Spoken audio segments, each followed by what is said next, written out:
What's up, everyone? This is Go Long with Dunn and Monis, part of the GoLongTD.com network. Coming at you live from Fatty Beer Company, North Buffalo Road in Orchard Park.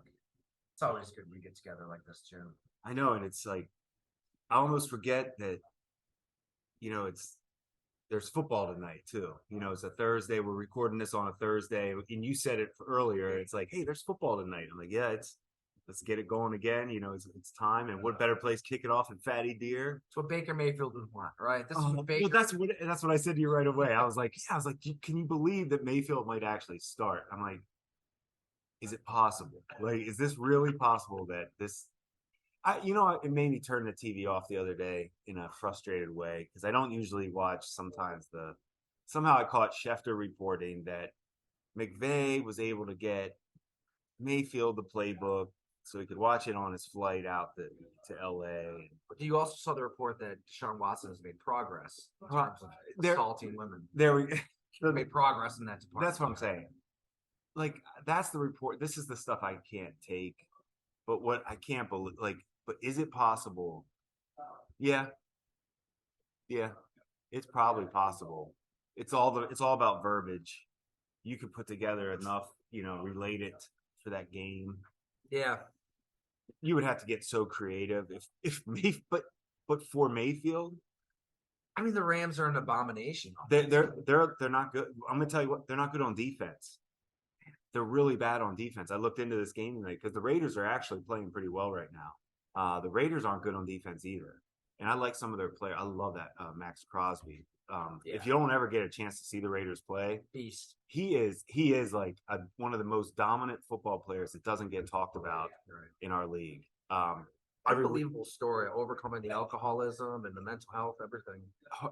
Yeah, and you can think about how much he appreciates, what he has right now because of how hard and what he went through, how hard he worked. But this Rams game is just strange to me. Strange. Well, I don't want to misquote myself. I gotta pull up the tweet that really got all 82 nationwide Rams fans worked up. I was really shocked that there were this many Rams fans in the world. I didn't know they had actual fans, Jim. I was pretty surprised. That's the word on the street, right? They don't have an advantage at home. Right. Everybody else Rams, is going. Chargers, it's just a party. All right. And this is something we've talked about on this podcast quite a bit. I said, wild how one play changes everything. If Jaquiski Tartt catches that punt of an interception in the NFC Championship game, we probably view the Stafford trade as a total disaster for the Rams. Remember, they also gave up 2 first-rounders and a third. Jared Goff is the better quarterback right now, in addition to all the picks. A banged-up Stafford who is throwing picks, and look, you knew he was injury-prone too. You can't take a Super Bowl away. I get it. I will give you a couple things credit on. And there was nothing wrong with your statement at all. It was accurate. I wasn't a fan of what the Rams did, but did get them a Super Bowl ring. It did. As far as I just don't understand. Let me say I wasn't a fan of it. You just have to make sure everybody was on board, the owner included, because now here's the result. Would you have all offseason? Everybody talking about retirement. McVay going to announce Donald, talk him back into playing. Like, writing was on the wall. Beckham, that injury was real. He's not coming back. So the breakup was happening. Jalen Ramsey, that's every week you're seeing him get beat. And you look at their rankings. They're not very good on defense. So it's not just the quarterback position. But Goff is playing really well, and we'll get into that. But that Tartt pick, what's so funny is I'm the one that constantly, the gambling part of me thinks about it. The part that I didn't think Stafford really was the answer. It's just amazing how we just don't talk about that play. I know. Well, my main point there but it goes to say, how it just changes history. One play, changes history, and it happens all of the time. Changes history. It absolutely does. It completely changes. It's the same thing as the Santonio Holmes catch in that Super Bowl, which is one to me doesn't get talked about maybe enough. It doesn't. You're right. It's the most ridiculous throw and catch that you can If he doesn't make that play, where does their history? There are certain plays that can change history. I don't know what Sean McVay does next, but it sure seems like the NFL has him figured out. Is that strong? I mean, we've looked at him as this innovative genius Mix. with his own coaching tree. Mix the talent right now It's is probably a little strong, but right. I don't It's a know. mix because okay, gosh, there's nothing worse than weather and injuries as an excuse, right? It's just everybody has it. It's part of the game. So you can't use that for Stafford this year, but you can't. It is the quarterback position. Blah blah blah. There was problems though before that. I was gonna say right? even when he was out, Exactly. There was the talent level didn't look the same. You lose the offensive line didn't look right. The running game looked really strange. No consistency. In and out backs, fumbles, receivers. Obviously, Cup is the man, but after that, who's making plays? So their talent level, their talent, and then we talked about Ramsey. I don't see it with him anymore. I see he's struggling in coverage. His quickness isn't there. I mean, he's really losing. Never was great because he's a taller corner, but he's losing space and not recovering like he was. So I'm seeing that stuff with their team. Like, man, but that's all in. You can go all in, hit, and you're out for life. Trust me, that's a game. Look, it's always worth it. If you get the Super Bowl, nothing else matters. But here's the thing: here in Buffalo, they do it 100 out of 100 times. Okay, the key point of what I said on all in, hit big, I'm out. Key is they didn't go out; they came back. McVay didn't go in announcing. Aaron Donald didn't retire. So when you go all in and hit, you stay at that table and keep playing, you're gonna probably lose. So when you go all in and hit, walk away. Take it from a gambler. That was pretty. I mean, I think there's some. I mean, it's pretty natural transition right there. It gets no simpler. Yeah, I usually, I miss a bet and then I leave and have my tail between my legs and wonder why I did it in the first place. No question. Don't gamble unless responsible. All right. What are you drinking, Jim? So today we went with a hazy IPA, New England style. I'm in it for some reason. I'm in a New England. I don't know if it's the weather. It's not like crazy cold right now, but it's that fall like. It's working. The weather, football. This is a good beer. I like it. Hazy IPA, New England. I'm sticking with the Christmas ales. Have a little flannel lined everything. A 6.3% from Beer Tree Brew in Johnson City, New York. So, my favorite part about Fatty is all the locations of the beers, the quality and the locations. It's like bringing a whole new, if you're into the beer scene, which you put me onto a little. It's fun to see all the different, the styles and regions. Nick Fatty, Krista Sesbury. Make sure you follow Fatty on Instagram for their videos, all their updates, and hey, you still get an Advent calendar. We're a week, 8-9 days into December, so you just have, there's no rules. Just have to catch up a little bit, right? Maybe just have yourself, watch a little Baker Mayfield and throw back 8 beers. That's it, and you're all caught up. I love it. Well, now they're all in. Now they're all in that they acquired Baker. We don't talk. Well, I guess we do actually talk about the takes that maybe we swung and missed on. Oh, I do. That's one where I was. Look, there are a ton of other factors around Baker Mayfield. There always are. I really did think that he would still succeed in Carolina, in wherever his second chance was, because of all the other stuff that he has when it comes to being a leader and being a quarterback, and he just was not good. Yeah, the leader part was not. There may be something there. The other part of that statement was great that we both talked about before the season with Carolina was McCaffrey. He's now playing for San Fran. So that whole take just got blown up in a lot of ways. No, in a lot of ways. That's one of those swing and miss. Hey, good job by the pitcher. People strike out. Rule, you're going to have to do. Matt Rule.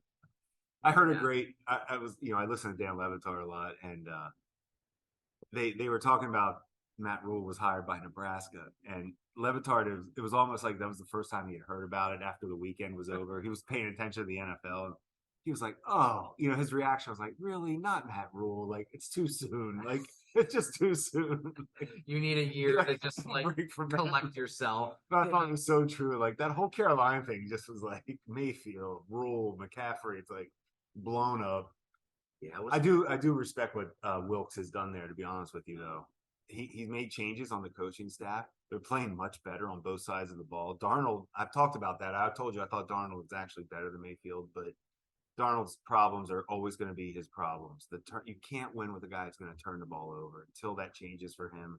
But bottom line is Wilkes is doing a pretty good job in a just a miserable situation. I don't think our listeners want to hear us talk about the Carolina. I know. I'm Panthers. sorry. But real quick, I mean, you look at the masthead, the front office, the names, Fitterer, Dan Morgan down. It seems like they have smart football people. From my experiences, I'd say yes with Scott. Yeah, it's just that's what makes it so hard. I can't imagine being like in personnel, being a scout, being a GM, and football. But like you're one of the smartest football people I know, and you're stuck here with me.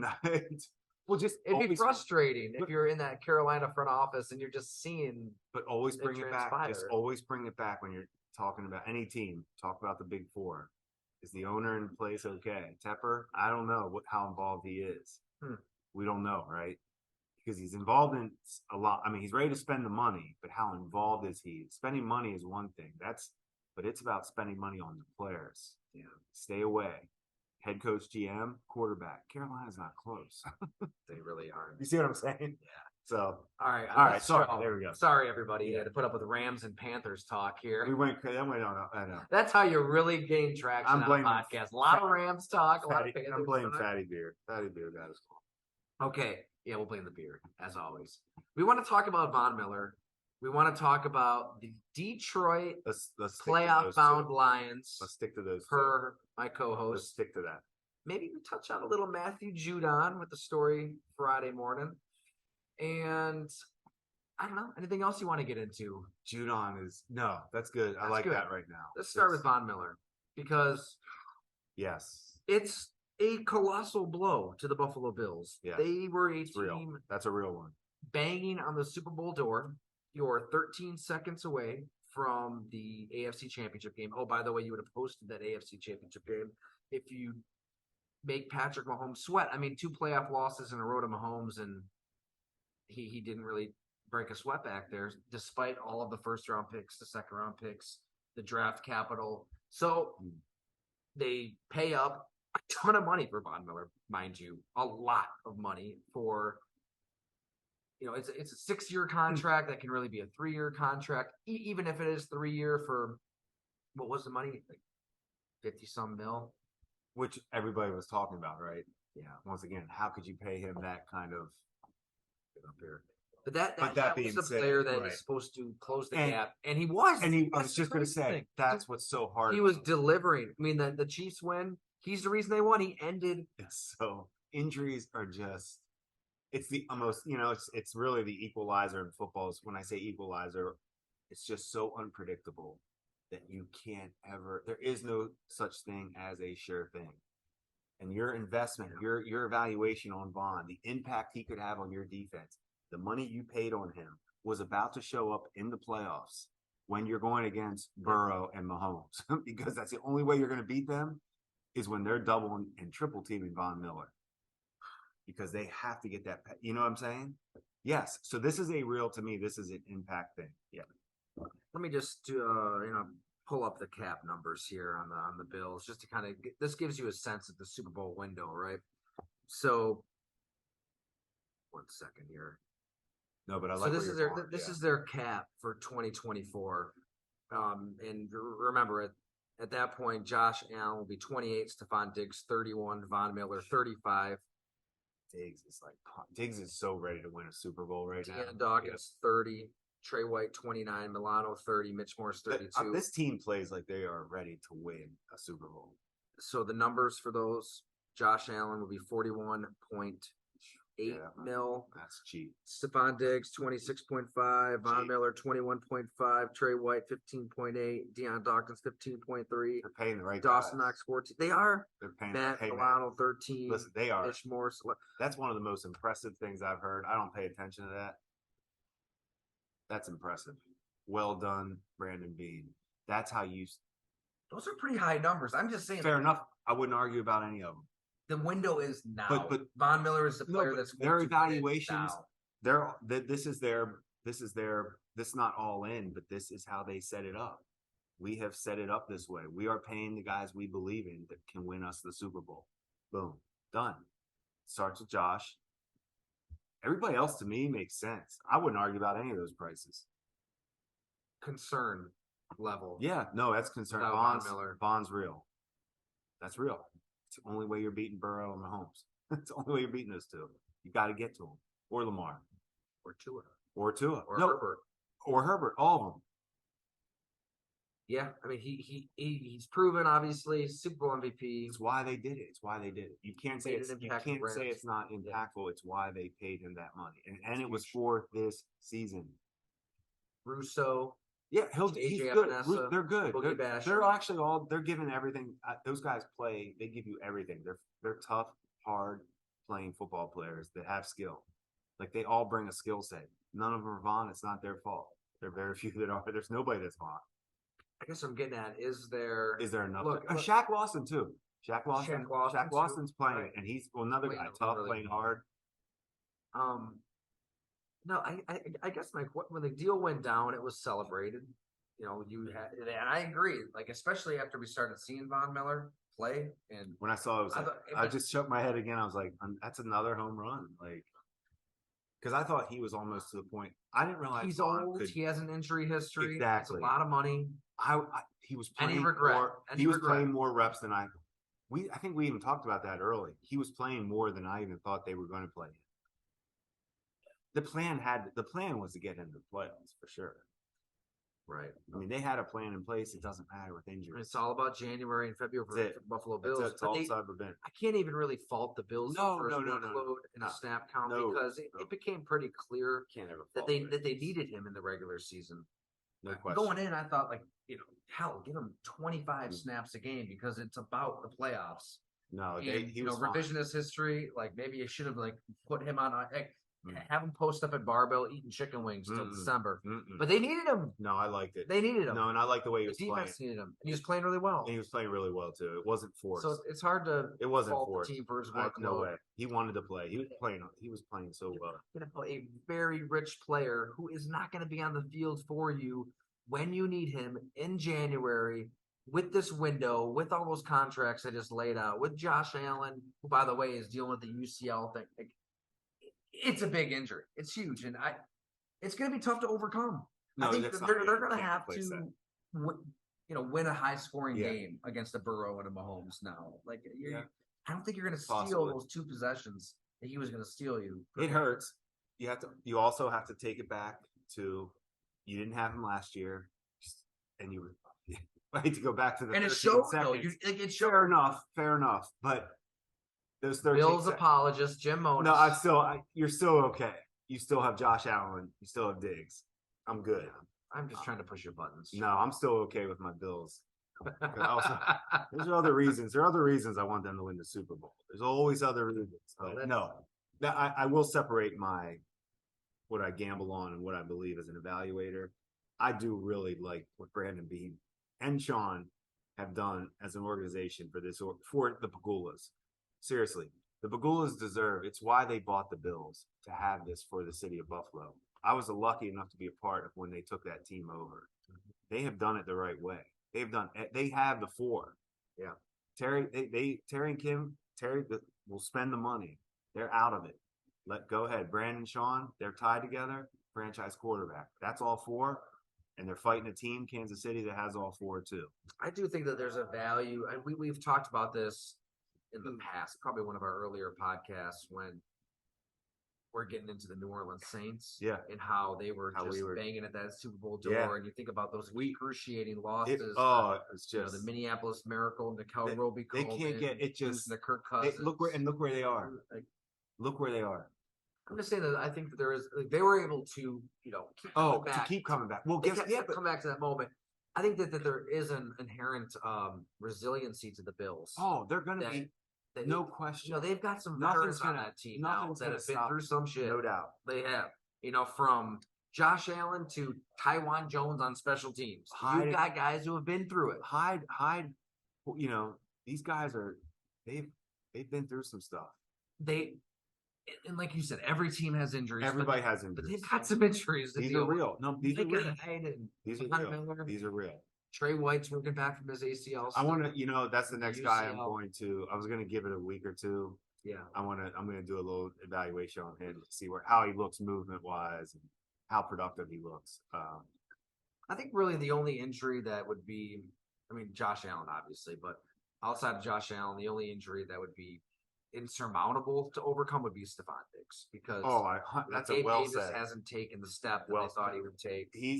He is. You know what? Well said too. Agree with you on both points. Diggs is playing like he's MVP caliber type player right now. I mean, Von Miller's probably right there, but he's up there. I think with they Diggs, can still win without Von Miller. If Diggs were to go down, but it's also that junkyard dog mentality right now. It's every play. Yeah, and I feel like he's probably telling guys when he's running. Like there are receivers that when basketball players are in the zone, you're not stopping them. Receivers know when you can't cover me. Like I will be open. The quarterback that I have will be getting me the ball. Diggs and Josh Allen, that Burrow chase, all that stuff we talked about.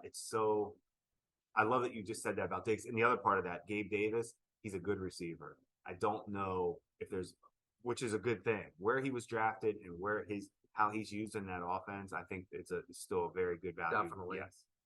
Obviously, they should be targeting Isaiah McKenzie 20 times a game. Once again, we know we're fans of him, and guess what? It's a long season. You got the playbook. Yeah, there's more to come in the playoffs. Hey, when you throw him the ball, he usually catches it, and he usually makes a big play, and he's coming off of a big game. So, yeah, you look at that box score against New England, and Diggs, I forget whatever it was, he had like 90 some yards. It just didn't do it justice. If you watch that game with your own eyeballs, he was demoralizing New England's defense. Like it was amazing. Big third downs, you know what's coming, can't stop it. He makes the play. It's can't always go back to basketball. It's just that it is. It's over. But let's go right quick with the Jets game this week. Yeah, this is going to be fun to watch because this defense for the Jets is so for real. Like this is, to be honest, I don't want to go crazy on this. It's Super Bowl caliber defense. Their defense, they're nasty with talent. We're not talking about it, but they hit all the. Quentin Williams. How about let me go right behind him? CJ Mosley. Watch Mosley play football. Let these guys lead the building. That one I don't get. CJ Mosley, Matthew Judon, Darius Smith. Well, I guess the junkyard dog mentality. That whole defense has it. Just like the coach instilled, it's there. Like they play that way. They are playing at that. When I say that, they're playing at that level where Mike White, you're going to see. I mean, it's the Mike White. He does give them chances. I mean, he's going to make some throws. Yeah. It could go right to the Bills. It might not. He's going to take chances. They do have playmakers. So that's the wild card. The turnovers, obviously, to me, that's it for every game. But Mike White, if he's going to take chances, the Bills usually make you pay for that. I think the Bills can confuse you. The Jets did beat the Bills with Zach freaking Wilson as their quarterback. When you have a defense, the Bills are going to have to show up. Defense, this defense is real for the Jets. If the Bills carve them up, if the Bills carve the Jets up, offense, defense, that's like an eye opener that they're separating themselves again. Can I throw a name at you? I like it. If the Bills fans listening out there are looking for a sign of hope, if they're drowning in their Von tears, James Cook. I feel like James Cook could play a major factor down the stretch. He had 20 touches last week. You've got 3-4 months now in this offense, knowing the playbook. There's just a dynamic threat that he poses that if Devin Singletary's solid, what you see is what you get. Man, Cook could take this because they need something other than Diggs. You need something that's going to pop. This led me. It could be James Cook. I'm all in. Saying, and you could tell his role is expanding, just like a freshman, like in college basketball. That once conference tournament time comes around, that freshman's kind of growing. That's what Cook is doing. The other guy, Hines. Well, I don't even know where he is. I'm confused, but I thought there was some more, a little more. He was showing up a little more last game. Like, okay, maybe they're trying to figure this out. I thought it was going to be more, like we talked about it before, but more impactful than it has been. But to your point, that could be the wild card. Those two. Yeah. When the Bills figure out their role, maybe because those guys are home run hitters. Are you going to pick the Jets this week? Your New York Jets. Oh, that line. Jim's Jets. I do like that team. That quarterback situation is woof. But Man, it's Mike White does give him. I'm telling you, Zach Wilson didn't even throw the ball down the field. So this guy at least takes because these guys are talented. Garrett Wilson is going to be a problem. He's so good. Davis is so good. What he is, he's not dominant, but perfect in their role. Elijah Moore, weapon. He's a nightmare matchup. Like Elijah Moore wanted out of New York because they before weren't the season because began. he knew these guys. Knew. Listen, you can't fool guys on quarterbacks. No, when they know they're done. And that's when you start hearing that stuff. Hey, remember my first conversation with Sammy Watkins? He knew. Bye. He was bye-bye. You know, it wasn't anything personal. No. He probably liked Tyrod and EJ as human beings, but when you are this freak out of Clemson and throwing the ball downfield is an issue. Yeah. No, this Bills game is going to be.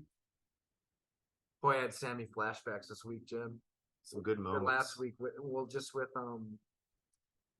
Raheem Mostert, bless his heart, amazing story, great getting to know him. All of it, like we talked about last week, his story is unbelievable, and I knew him back in the Bleacher Report days. But it happens. I mean, Nickel Roby-Coleman, head of that Super Bowl, it happens so many times where a player is honest and shares his honesty, then he reads his honesty, and I didn't say it. Gets a bunch of tweets, gets a bunch of backlash, and immediately has to take to Twitter themselves. Yeah. Like who gives a flying? There was nothing. Who cares what people say on Twitter? There was who nothing. cares? It's not real life. No, there was nothing. Because all NFL players are listening to this podcast, of course. Like, don't care.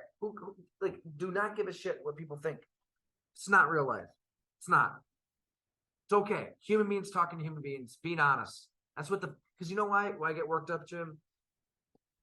The fans, the tax-paying citizens of this country that pour their hard-earned money into the NFL, they deserve a real representation of this league. They deserve real stories, real conversations. This is how players really think. This is what coaches really. They don't want sanitized, Purell, just bullshit. Nobody wants that. Nobody wants that. Cliches and dribble. Real, like this is because it's a game. We're not talking about nuclear codes. It's a couple guys who played for the Niners, who now play for the Dolphins, going to play the Niners. They're keeping it real. They're being honest. This is how they feel. If everybody out there in San Francisco has a problem with it, too bad. There was no insult. There was nothing. Because he can sling it. And you know what? And Sammy, I brought up Sammy. The hilarious part of that is, oh my God. Have we talked about what happened after that story on this podcast? I don't know if we did. So you're director of personnel. We hadn't even really met. No, it was early on in the beat. Not early. Mm-mm. And it was the first time I chatted with Sammy Watkins. Whatever it was, 2-3 weeks into the 2015 season, and he says, "I need the ball 10 times a game. You're making me look bad. You're making yourself look bad." Talking about Doug Whaley and the Bills. Like, I need the ball. He went out. He went out, and the whole 10 times targets a game. That was the big thing, right? Just target me, because the stat was out there. And so I on the story. He wasn't the only one, just so he knows someday, because he listens too. There was a lot of people that wanted him to get the ball. Yeah. Like, not just him. So he's obviously upset that, it's clearly on the record. I mean, we're having a conversation. It's, first time I even met him. The next day in the locker room, I remember going up to him to talk to him about it. And, the good Chris Jenkins, who is a fantastic PR person in the business, and I come from a side of the equation where people usually have bad things to say about PR. Chris is as good as it gets.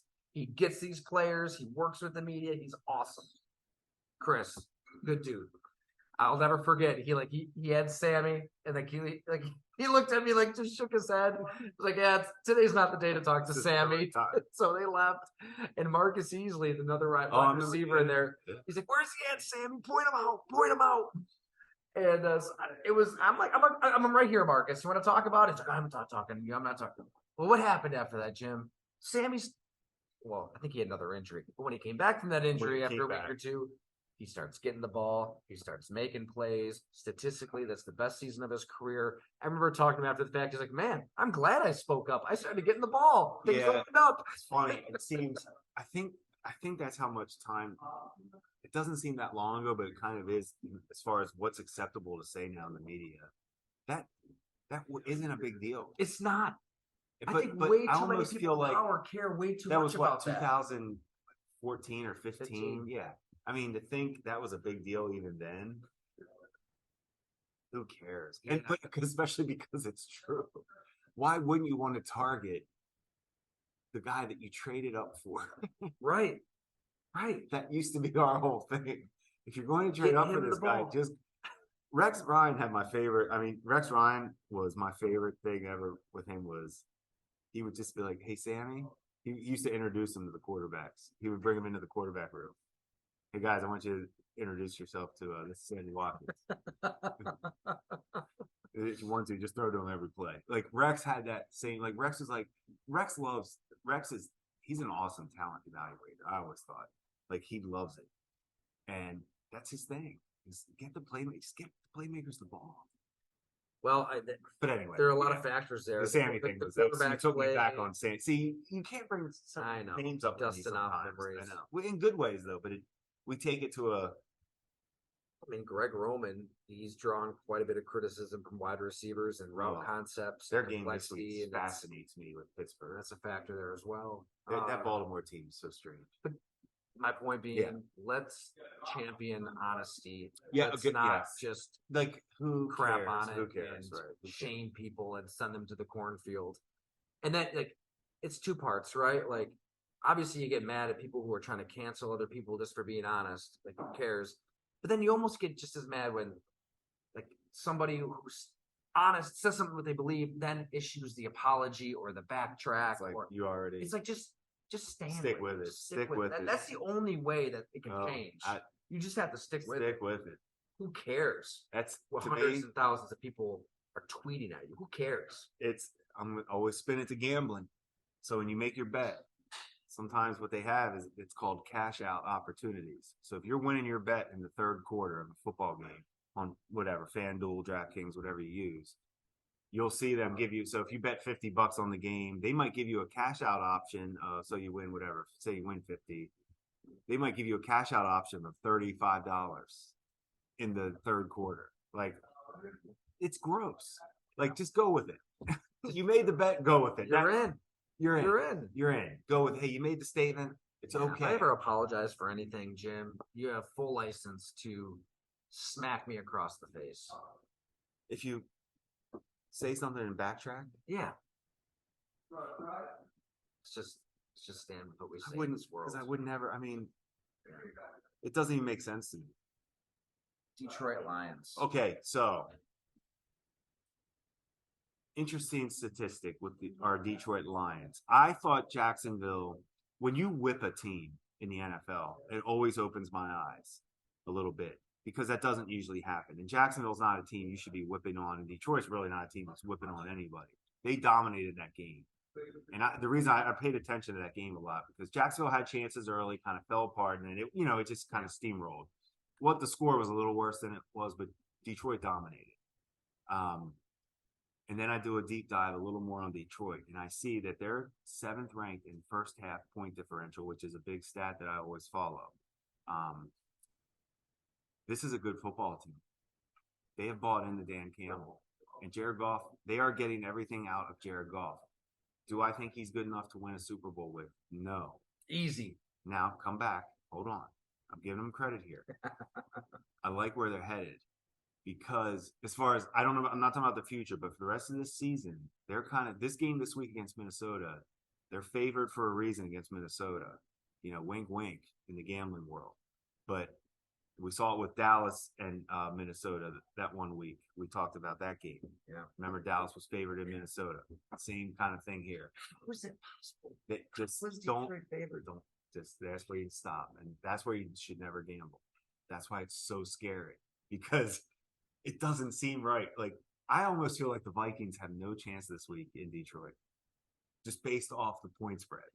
Now, that doesn't mean the Vikings can't win. Trust me. I'm just saying it tells me that, oh my gosh, this Detroit team, it's time to start paying attention to these guys a little. They're doing some good things. What impresses you most? Their offense is lights out, and they have playmakers. They believe in the running game. You did the story.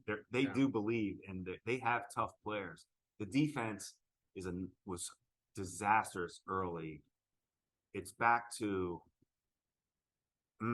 I can give you a little bit, but it's not there yet. The defense, but if Goff does not turn the ball over, which we can say so much about quarterbacks, he's so limited in his playmaking ability on his own outside the pocket. Right. So he has to be right all the time. But man, when DeAndre Swift is healthy, he's he's another guy we don't talk enough about. He is so talented. Receiving wise, they're getting their draft pick back that can run. Jamison Williams. So you see what I'm saying? There's some momentum there. Once again, take a little bit back. I threw a little money on them to possibly be an outside shot to make the playoffs. It's a good value pick for a team that's hot, that can score.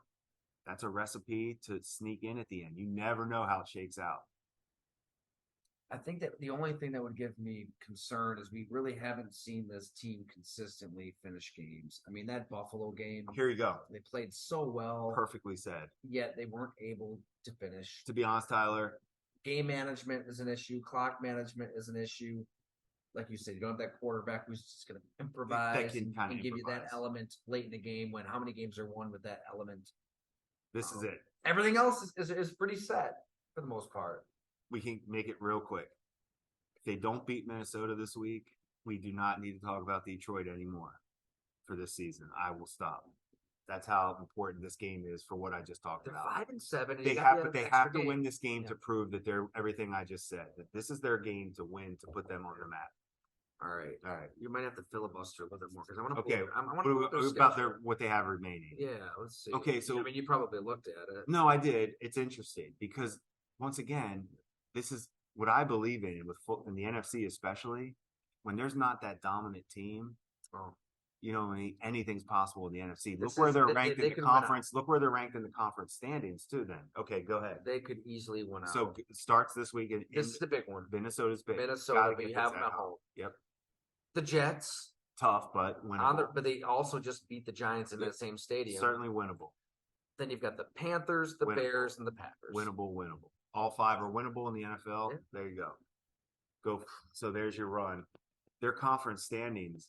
We can look, but anyway, you see what I'm saying? That's a team that if they are hot, starts this week, they can go on that run. They have an ethos there that is just. That's why I'm excited. Like you, but I mean, we kind of. I love it. We've talked about Detroit as much as any team. It's funny how teams sneak into our podcast life like every year. I genuinely believe that they have kind of cleansed the stench out of there, at least internally, within everything that they had to do to build up a winner and get people to believe and get people to buy in. Jacksonville's defense is good this year. And they had zero. Jacksonville's offense was knocking on the door to come back last week. Jacksonville's defense could not stop that Detroit offense. They couldn't stop it. So now you have two backs. I mean, Jamal Williams is having a career year. He's leads the league in touchdowns. There's some things happening there. Yeah. Yep. I like what they're now. They just this is the hard part when I think about this now. They need to make the playoffs, or else don't do the 8-8 or 8-9, 9-8. Don't get in. Now you got don't get into that. The NFC South is going to get in, unfortunately. I know with that. Actually, it was fun ending though. It doesn't. It's all good. Oh, the game. Yeah. No, it's unbelievable how they do that. Dennis Allen, New Orleans. That hurts for me. We had some go long crime on the game winner. Rashad White catches the game winner. Demario Davis. Tackling him over. I tell you what, though, Rashad White. Sometimes you talk to a player and you just know this guy has something special to him. This is the scout in you. There's just some kind of intangible. Yep. It wasn't like I watched him at Arizona State. I don't need to. He just gets it. And where he comes from with the JUCO background and living with the cockroaches and growing up in Kansas City before that. I mean, dude just gets shot to death right in front of him. He's been through a lot. But just beyond that, he just struck me as somebody who would bust his ass and do everything he needs to do to be in the right position, the right time, on the right play for Tom Brady. What does Brady love doing? He loves working those option routes. That's why Chad Ochocinco never worked out there. Joey Galloway, some great receivers didn't work out. Rashad White loves option routes, and that's what the game winner was. He got up to a point. He knew where to turn. Brady hit him in the nick of time. Best thing about that for White, he would never have been in that situation if Tom Brady never would have believed in him. They would never have done that if Brady didn't sign off on that. He believed on that player. I promise you on that. Breeze wouldn't even look to a guy in New Orleans if he didn't trust him to run the right route and catch the ball. And on that important of a play, Brady has a say on that. There's no way. So that tells you if Brady trusts that guy, his like he's heading that arrow up. James White with a little more juice. I like that. It's a great comparison. Is there a team before we sign off that you want to touch on real quick that just kind of catches your eye late in the season that maybe we're not talking about enough, Jim? No, that Detroit was kind of my shot there as far as the under the radar team. Maybe that let's see if they make the move. Would there be a team that would fall off a little? Maybe a better team that maybe I'm confused. Oh, okay. The Giants. What are the Giants going to do? I think they should. I think another statement. It's time for Daniel Jones again. Daniel Jones at home this week against Philly.